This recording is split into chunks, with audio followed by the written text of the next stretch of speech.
નમસ્તે બાળકો, આજે આપણે શીખીશું બારાક્ષરી. તો ચાલો ત્યારે હવે આપણે શીખીશું બારાક્ષરી. વ્યંજનો અને સ્વરોને જોડવામાં આવે ત્યારે તેને બારાક્ષરી કહે છે. જે આપણે અગાઉ સ્વરો અને વ્યંજનો શીખી ગયા છીએ. વ્યંજનો એટલે કક્કો, ક, ખ, ગ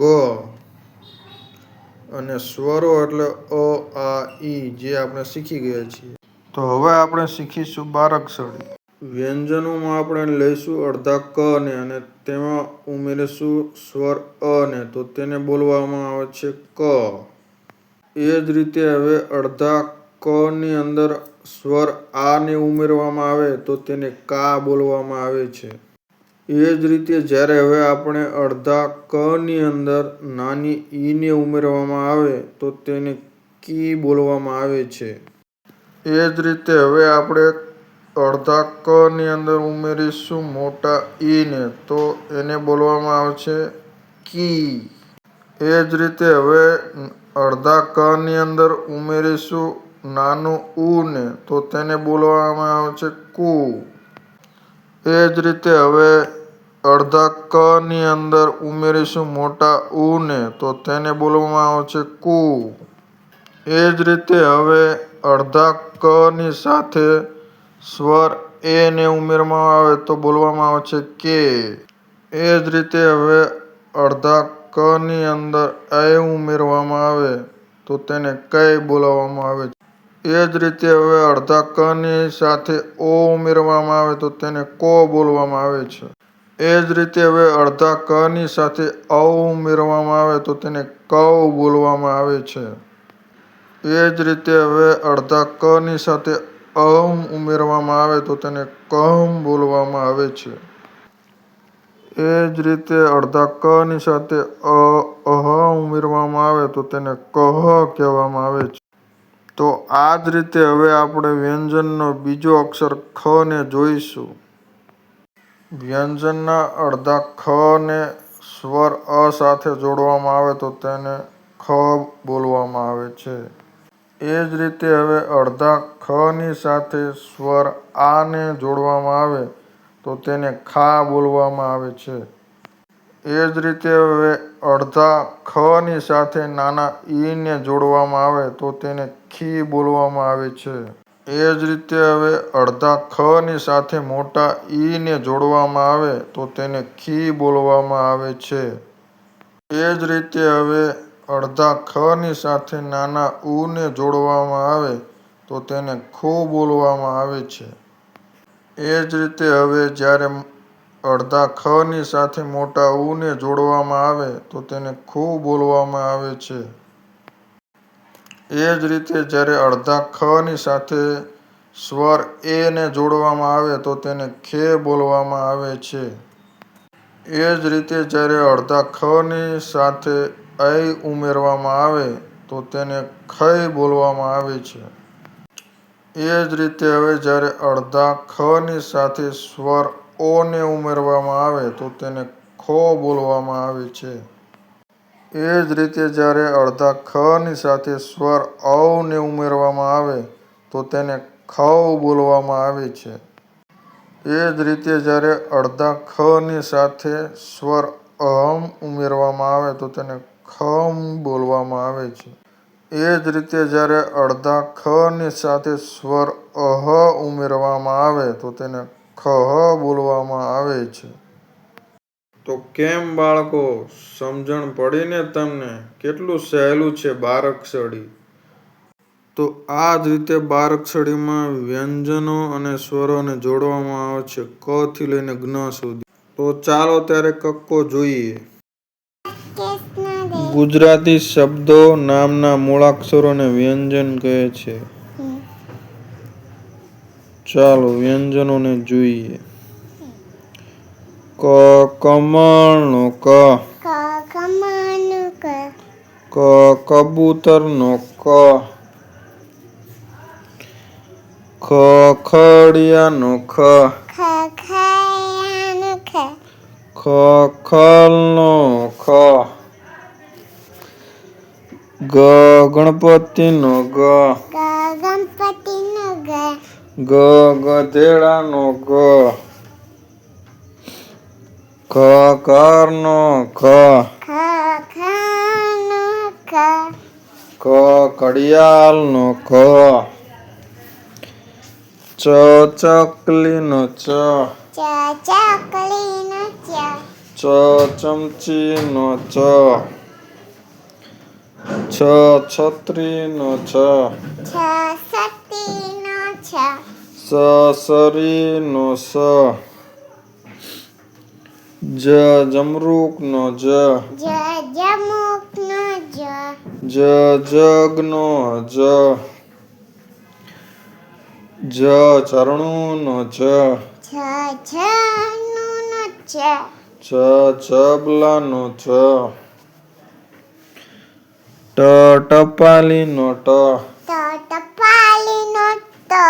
ટ ટમેટાનો ટ, ઠ ઠળિયાનો ઠ, ઠ ઠગનો ઠ, ડ ડમરુનો ડ, ડ ડગલાનો ડ, ઢ ઢગલાનો ઢ,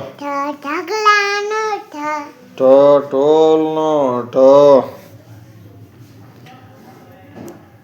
અણ ફેનનો અણ, બાણનો અણ, ત તપેલીનો ત, ત તલવારનો ત, થ થળનો થ, થ થર્મોસનો થ, દ દડાનો દ, દ દફતરનો દ, ધ ધજાનો ધ, ધ ધનુષનો ધ, ન નગારાનો ન, ન નખનો ન, પ પતિંગનો પ, પ પગનો પ, ફ ફળનો ફ, ફ ફણસનો ફ, બ બકરીનો બ, બ બતકનો બ, ભ ભમેડાનો ભ, ભ ભમરીનો ભ, મ મરચીનો મ, મ મગરનો મ, ય યતિનો ય, યજ્ઞનો ય, ર રમકડાનો ર, રજાઈનો ર, લ લકોટાનો લ, લસણનો લ, વ વહાણનો વ, વડનો વ, સણાઈનો સ, સરબતનો સ, સસ્કોણનો સ, સસ્પર્ધનો સ, સસલાનો સ, સગડીનો સ, હરણનો હ, હળનો હ, નળનો અળ, ફળનો અળ, ક્ષ ક્ષત્રિયનો ક્ષ, ક્ષત્રિયનો ક્ષ. યક્ષનો ક્ષ. યજ્ઞનો જ્ઞ. યજ્ઞનો જ્ઞ. વિજ્ઞાનનો જ્ઞ. ગુજરાતી શબ્દો નામના મૂળાક્ષરો પાછળ જેનું ઉચ્ચારણ થાય છે એને સ્વર કહે છે. ચાલો સ્વર વિશે જાણીએ. અજગરનો અ. અનાનસનો અ. આગબોર્ડનો આ. આગગાડીનો આ. ઈયળનો ઈ.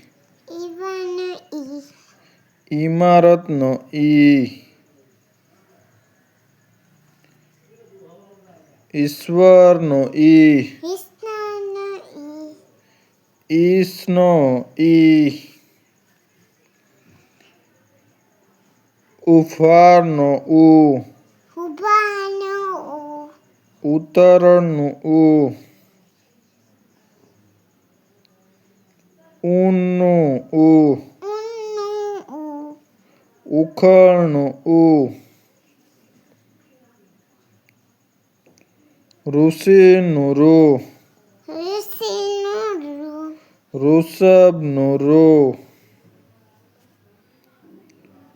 એકનો એ. એરણનો એ. એરાવતનો એ. એરાવતનો એ. ઓજારનો ઓ. ઓશિકાનો ઓ. ઔષધનો ઔ. ઔષધનો ઔ. અંગૂઠાનો અમ. અંગૂઠાનો અમ. નમનો અમ.